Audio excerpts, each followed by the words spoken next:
तुमच्या आजच्या पत्रकार परिषदेला सुरुवात करतो. लोकसभेतील विरोधी पक्षनेते राहुल गांधी यांनी काल निवडणूक आयोगावर फार गंभीर आरोप विथ पॉवर पॉईंट प्रेझेंटेशन आणि काही पुरावे आणि काही ज्यांना अनुभव आलाय अशा पुराव्यांसह सादर केले. त्यावर सर्वप्रथम तुमची काय भूमिका? मग राहुल गांधी हे लोकसभेचे विरोधी पक्षनेते आहेत. लोकसभेचे विरोधी पक्षनेता हे एक घटनात्मक संवैधानिक पद आहे. राहुल गांधी यांच्यामध्ये हिंमत आहे जी आमच्या प्रधानमंत्र्यात नाही, की एकाच वेळेला शेकडो पत्रकारांसमोर आपली भूमिका मांडण्याची त्यांच्यामध्ये हिंमत आहे. मोदींना काल 75 वर्ष झाली, पण अजूनपर्यंत गेल्या 11 वर्षात त्यांनी एकही पत्रकार परिषद घेतली नाही.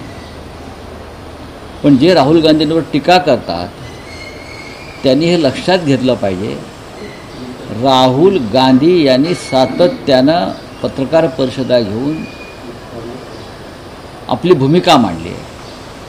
गेल्या काही काळापासून ते निवडणूक आयोगातला भ्रष्टाचार,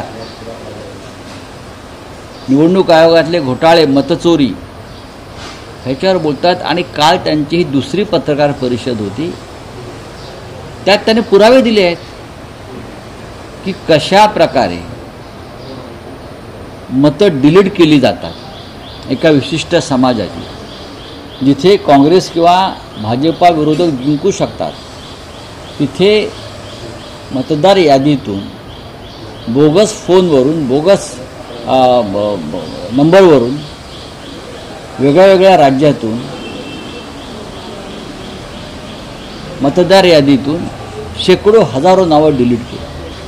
महाराष्ट्रातला राजौरी मतदारसंघ असेल किंवा कर्नाटकातला आळंद मतदारसंघ असेल, त्यांनी पुरावेच दिले.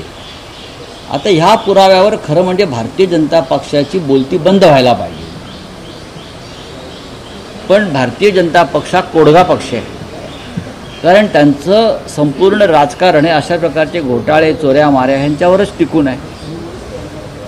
त्याच्यामुळे राहुल गांधी ह्यांना अजून हायड्रोजन बॉम्ब जो टाकलेला नाही आहे, तरी काल एक सहज पत्रकार परिषद घेतली. हायड्रोजन बॉम्ब जेव्हा टाकला जाईल तेव्हा वाराणसीसह देशामध्ये हादरे बसतील.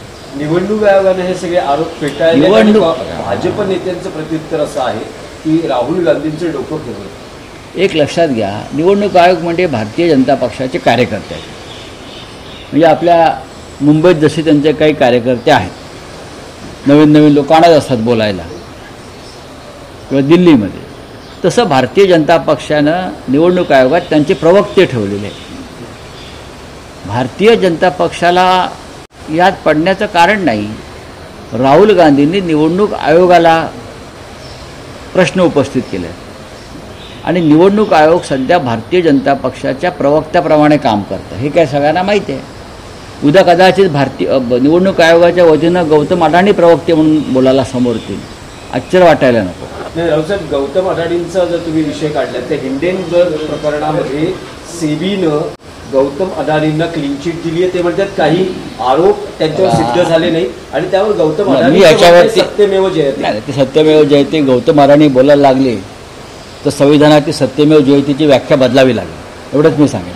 बोलिये रावसाहेब. आणखी काही राज्यातले विषय आहेत. काल तुम्ही आनंद दिघे यांच्या बाबतीत जी काही भूमिका किंवा जी विधानं केली त्याबद्दल ठाण्यात किंवा शिंदे समर्थकांमध्ये प्रचंड नाराजी आहे, तुमच्यावर प्रचंड टीका झालेली आहे. सगळ्यात आधी कोणाचीही नाराजी नाही. ठाण्यात नाराजी म्हणजे ठाणे यांच्या बापाचं आहे का? ठाणे शिवसेनेचं आहे, बाळासाहेब ठाकरेंचं आणि आनंद दिघे यांच्या शिवसेनेचं आहे, यांच्या शिवसेनेचं नाही. मी अत्यंत जबाबदारीनं कालचं विधान केलं आहे आणि त्याच्यामुळे ज्यांना मिरच्या लागायच्या आहेत त्या लागलेल्या आहेत. तुम्ही आनंद दिघे साहेबांचा फोटो हा मोदीपेक्षा मोठा घ्या ना. हा मोदीला मोठं ठरवून किंवा बाळासाहेब ठाकरेंना छोटं ठरवून तुम्ही जे काय करताय ही भारतीय जनता पक्षाची एक रणनीती आहे. बाळासाहेब ठाकरेंचं नेतृत्व खुलं करायचं या महाराष्ट्रात आणि देशामध्ये. एक लक्षात घेतलं पाहिजे, काल ज्यांनी माझा निषेध केला मी त्यांचं स्वागत करतो. हे कोण आहेत? हे सगळे गद्दार आहेत. हे सगळे एक नंबरचे शिवसेनेतून बाहेर पडलेले गद्दार आहेत. गद्दाराने निष्ठावंत, देशभक्त आणि महाराष्ट्र धर्माचं पालन करणाऱ्या धर्मवीर आनंद दिघे यांचं नाव घ्यायचं त्यांना अधिकार नाही. बाकी सोडूनच द्या, हे त्यांच्या नावाचं राजकारण करतात. आनंद दिघ्यांनी आमच्या कधी शिवसेना विकली नाही. व्यापाऱ्यांना, बिल्डरांना, शहा, मोदी यांच्यासारख्या राजकीय व्यापाऱ्यांच्या पायावर आनंद दिघ्यांनी कधी शिवसेना ठेवली नाही. आनंद दिघ्यांवरती अनेक संकट आली, त्यांना टाढाही लावला, म्हणून ते शेपूट घालून त्यांनी पक्षांतर केलं नाही. गांडूसारखं हे जे स्वतःला दिघ्यांचे शिष्य वगैरे समजतात ना, त्यांनी कधीही आनंद दिघे साहेबांनी, त्यांच्याने आमचे सगळ्यांचे संबंध होते चांगले. हे कालची पोरं आहेत सगळी, हां, हे बाहेर उभे राहणारे रस्त्यावरची पोरं आहेत सगळी. ही आता काल आले ना, ते हे टेमिनेकाच्या बाहेर टपोरी करणारे सगळी पोरं आहेत. त्यांना आतमध्ये प्रवेश नव्हता. आनंद दिघे हे ठाकरे परिवारातले आणि शिवसेना परिवारातले एक महत्त्वाचे सदस्य आणि घटक होते. ठाकरे परिवाराचा आदेश त्यांनी कधी मोडला नाही. मग ते शिवसेना प्रमुख बाळासाहेब ठाकरे असतील किंवा जेव्हा कार्याध्यक्ष झाले उद्धवजी, त्यानंतर उद्धव ठाकरे असतील, त्यांनी सातत्यानं मातोश्रीशी आपली निष्ठा कायम ठेवली. हे आता जे आहेत नाही, स्वतःला शिवसेना म्हणून घेणारे लफंगे आणि चोर, हे धंदे कधी आयुष्यात माननीय आनंद दिघे यांनी कधी केले नाहीत. राऊतसाहेब, तुम्ही टाळाचा उल्लेख केला. जे तुमच्यावर आता टीका करतात किंवा तुमचा निषेध करतायत, ते म्हणतात की राऊत यांच्या मुलाखतीनंच दिघे साहेबांना टाळा. असं कधी आनंद दिघे साहेबांनी म्हटल्याचं माझ्या लक्षात नाही आहे की संजय राऊतांमुळे मला त्रास झाला. अजिबात नाही. आम्ही त्यांना तुरुंगात भेटायला जात होतो सातत्यानं. सुटले होते ते माझ्या इथे घरी आले होते. राजकारण ह्यांना कळत नाही. त्याच अटकेनं आनंद दिघे धर्मवीर झाले. हे काल जी पोरं टोरं आले होते ना, आनंद दिघे यांच्या ज्या आनंद आश्रमात हे लोक बसत आहेत, तो कोणी कोणाच्या नावावर करून घेतलंय ती प्रॉपर्टी, याचा तपास करा. आनंद दिघे साहेबांच्या वेळेला तो एक ट्रस्ट होता. दिघे साहेब तिथून काम करायचे आणि आज ती प्रॉपर्टी म्हणून कोणी कोणाच्या नावावर करून घेतलेली आहे, धमक्या आणि दहशत निर्माण करून. हे मी सांगेन, दिघे साहेबांनी असे उद्योग कधीच केले नाही. दिघे साहेब हे व्यापारी नव्हते. त्यांनी शिवसेनेचा व्यापार केला नाही आणि त्यांनी कधीही कोणत्याही पदासाठी मातोश्रीवरती मला स्वतःला काही पद पाहिजे, मला मुख्यमंत्री व्हायचं आहे, मला मंत्री व्हायचं आहे, मला नेता व्हायचं आहे, अशी कधीच मागणी केली नाही. ठाणेसारख्या जिल्ह्याचे ते एक सर्वोत्कृष्ट जिल्हाप्रमुख म्हणून त्यांनी काम केलं आणि ते महाराष्ट्रातले एक आदर्श जिल्हाप्रमुख असल्याचं बाळासाहेब ठाकरे वारंवार आपल्या भाषणात सांगत होते. जेव्हा दिघे साहेब होते, तो काळ वेगळा होता. तेव्हाही अनेक पदं निर्माण झालेली नव्हती. मग उपनेते असतील किंवा ती प्रक्रिया सुरू झालेली नव्हती. नेते आणि नेत्यानंतर थेट जिल्हाप्रमुख. त्याच्यामुळे ह्यांना मिरच्या झोंबायचं कारण काय? तुम्हाला जर मिरच्या झोंबायच्याच असतील तर तुम्ही दिघे साहेबांचं जे अवमूल्यन करत आहात, गद्दारी करून, बेईमानी करून, चापलुसी करून मोदी, शहा, फडणवीसांची, ती थांबवा. तरच दिघे साहेबांच्या आत्म्याला शांतता लावेल. आणि अरे सोडाव कोण श्रीकांत शिंदे, अरे सोडाव श्रीकांत शिंदे काय, कोण श्रीकांत शिंदे? दिघे साहेब हयात असताना त्यांना विरोध केला असे आज. अरे कोण श्रीकांत शिंदे बाबा? काय त्याचा संबंध आहे शिवसेनेशी? उद्धव ठाकरेंनी केलेला खासदार आहे तो. शिवसेनेत होता का तरी हा पोरग? हे माननीय उद्धव ठाकरे त्याचा बाप गेला. बापाने म्हटलं माझ्या पोराला सध्या काय काम नाही आहे, तो डॉक्टर आहे हाडांचा, बरं का, आणि गोपाळ लांडगेचं तिकीट कापून त्याला तिकीट द्यायला लावलं. तुम्ही काय सांगते श्रीकांत शिंदे वगैरे? मला नका सांगू तू या शिवसेनेतल्या गोष्टी. मी इतकंच सांगतो. कोणते आनंद दिघे? आनंद दिघे नाही, आपले सध्याचे कोणते नाही हो, अहो एकनाथ शिंदे. अहो थांबा ना, खूप चांगली माहिती देतो तुम्हाला मी. आज जे एकनाथ शिंदे आहेत ना, ते राजन विचारेचा त्याग, राजन विचाराने त्याग केल्यामुळे एकनाथ शिंदे शिवसेनेच्या मुख्य प्रवाहात आहे. त्याबद्दल एकनाथ शिंदे यांनी रोज राजन विचारेचे पाय धुवून तीर्थप्राशन केलं पाहिजे.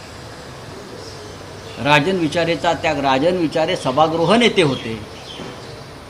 शिंद्यांच्या घरामध्ये दुर्घटना घडली दुर्दैवाने, ते सैरवेर झाले होते, दुःखात होते. त्यांना दुःखातून बाहेर काढण्यासाठी राजन विचारे यांनी आनंद दिघे यांच्याकडे प्रस्ताव ठेवला की साहेब, हा आपला कार्यकर्ता आहे, त्याच्या घरामध्ये दुर्घटना घडलेली आहे, त्यांच्या 2 मुलांचं दुर्दैवानं निधन झालं, आपण त्यांना सभागृह नेते करून त्यांना आपल्या कामामध्ये सहभागी करून घेऊया. कळलं? हा राजन विचारांचा त्याग आहे. दिघे आणि राजन विचाऱ्यां त्याला उद्धव ठाकरे साहेबांनी मान्यता दिली, हो करा, एकनाथ आपला कार्यकर्ता आहे, त्याच्यावर डोंगर कोसळला दुःखाचा. हे असे प्रसंग आहेत. हो, हे आता काय आम्हाला निष्ठेच्या गोष्टी सांगतायत? हे कालची जे लफंगी पोरं रस्त्यावरती उतरलेली होती, त्यांना काय माहिती आनंद दिघे, त्यांना काय माहिती तिकडले राजन विचारे, सतीश प्रधान, मोदा जोशी, माहिती आहेत का त्यांना? हा पक्ष तिथे कोणी उभा केला? काल जे उतरले ते ठेकेदारांची पोरं होती, बहुसंख्य लाभार्थी होते. हे सगळे छोटे छोटे ठेकेदार जे निर्माण केले आहेत मधल्या काळामध्ये, हे आणि तुम्ही हे शिवसेनेचे श्रेय त्यांच्या पोराटोरांना देऊ नका. त्यांना उद्धव ठाकरेंनी खासदार केल्या कल्याण डोंबिवलीमध्ये 2 वेळेला. काय कर्तृत्व होतं त्यांचं मला सांगा. मी कधी हा विषय काढलेला नाही. माझ्या नादाला लागू नका. परत सांगतो, माझ्या निष्ठा या माननीय बाळासाहेब ठाकरेंबरोबर कायम राहायला, उद्धवजींबरोबर राहिलेल्या आहे. तुम्ही कुणी निष्ठावंत माझ्यासमोर आला आणि त्यांनी माझ्या संदर्भात काही वक्तव्य केलं तर मी नक्कीच मान्य करेन की तुम्हाला अधिकार आहे. पण ज्यांनी पक्षाशी बेवने आणि गद्दारी गेली ठाकरे कुटुंबाशी, त्यांनी हे धंदे करू, हे पेड आहेत सगळे. कालच्याच त्या आंदोलनाला 100 का 150 असतील, कालच त्यांनी 5-50 लाख खर्च केले असतील मला शिव्या देण्यासाठी. त्यांचं राजकारण ते आहे ना. चला, थँक्यू. एक आहे की त्याच शिंदेच्या भागामध्ये आज राज ठाकरे अंबरनाथ, कल्याण डोंबिवली असा दौरा करता आहेत. शिंदेंना घेरण्याची व्यूहरचना ही आहे का? शिंदेना घेरण्याची गरज काय? कारण एका बाजूला उद्धव ठाकरे, राज ठाकरे बघा, योद्ध्याला घेरतात, योद्ध्याला घेरतात. डरपोकांना कोणी घेरत नाही. योद्धा असतो ना, चक्रव्यूहात शिरून लढतो आहे प्राणपणानं माझ्या देशासाठी, धर्मासाठी, पक्षासाठी, त्याला घेरण्याची रणनीती होते. भ्रष्टाचाराला कशाला घेरायचं? बेमान नेत्याला कशाला घेरायचं? तो आपोआप त्याच्या कर्मानं मरत असतो. राज ठाकरे गेले, उद्धव ठाकरे जातील, आम्ही सगळे जाऊ. मीही जाणार आहे. तुम्ही जाणार? का नाही जाणार? कधी जाणार? का जाणार नाही? मी ठाण्यामध्ये. ठाणे कोणाचं आहे? ठाण्यावरती भगवा झेंडा हा बाळासाहेब ठाकरेंनी लावला, एकनाथ शिंदेनी नाही लावला, व त्याच्या पोराटोरांनी नाही लावला. जे लाभार्थी आहेत ना, आत्ता आनंद दिघ्यांचं नाव घ्यायचं आहे ना अधिकार. माझं स्पष्ट म्हणणं आहे की शिवसेनेचा एक प्रोटोकॉल आहे. शिवसेना प्रमुखांच्या बरोबरीनं आम्ही कोणीच नाही आहोत. आमचाही फोटो नसेल, उद्धव ठाकरे सुद्धा लावू देणार नाहीत. अशा वेळेला तुम्हाला फक्त तुम्ही हा प्रोटोकॉल जो आहे, हा अमित शहा आणि मोदी यांना बाळासाहेब ठाकरेंचं नेतृत्व जे आहे टोलेजंग अजूनही राज्यात, ते खाली करण्यासाठी त्यांनी प्रतिकूल निर्माण करण्याचा प्रयत्न करतात. हे आनंद दिघ्यांना सुद्धा मान्य झालं नसतं, जो होणार नाही. एकनाथ शिंदे यांनी ते जे स्मारक आहे किंवा मेमोरियल आहे दिघे साहेबांचं, तिथे जावं, शांतपणे आत्मचिंतन करावं दिघे साहेबांच्या समाधीसमोर. त्यांना जर त्यातून दिघे साहेबांनी का साक्षात्कार दिला तर त्यांना कळेल की आपण किती मोठी चूक केलेली आहे ती. बाळासाहेब ठाकरे हे शिवसेनेचे सर्वोच्च नेते तेव्हाही होते आणि आजही आहे. त्यांच्या आसपास कोणी नाही. नाही नरेंद्र मोदी, नाही अमित शहा, अजिबात नाही. एकनाथ शिंदे तर कुठेच नाही. कसली शिवसेना चोरून पाळताय तुम्ही चोरासारखी? या ना समोर, तुमचा पक्ष काढा, तुमचं चिन्ह घ्या आणि मग आमच्या समोर उभे राहा. मग तुम्ही तुमचा किती पालापाचोळा होतो तो जनता करते मराठी ते कळेल. आत्ताच राहुल गांधींनी दाखवलंय ना कशा प्रकारे आपण निवडणुका जिंकता. चला, थँक्यू. चलो, हाँ, हिंदी में बोलिए, हिंदी में बोलिए. सर, हिंदी में जानना चाहेंगे, कल जो है आपके खिलाफ जो है शिवसेना शिंदे की ओर से आंदोलन किया गया. अरे वो चोर लफंगे लोग हैं. वो शिंदे गट क्या है? वो अमित शाह की सिस्टर कंपनी है, एक छोटी कंपनी है. ATM मशीन है अमित शाह की मुंबई की.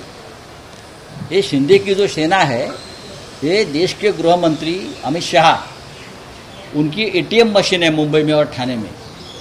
हाँ, वो एटीएम से पैसा निकालते और दिल्ली में जाता है सर।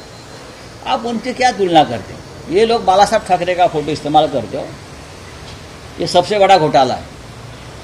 और इस एटीएम के बदले में अमित शाह जी ने उनको चुनाव आयोग को भ्रष्ट करके उनको शिवसेना और हमारा सिंबल दिया।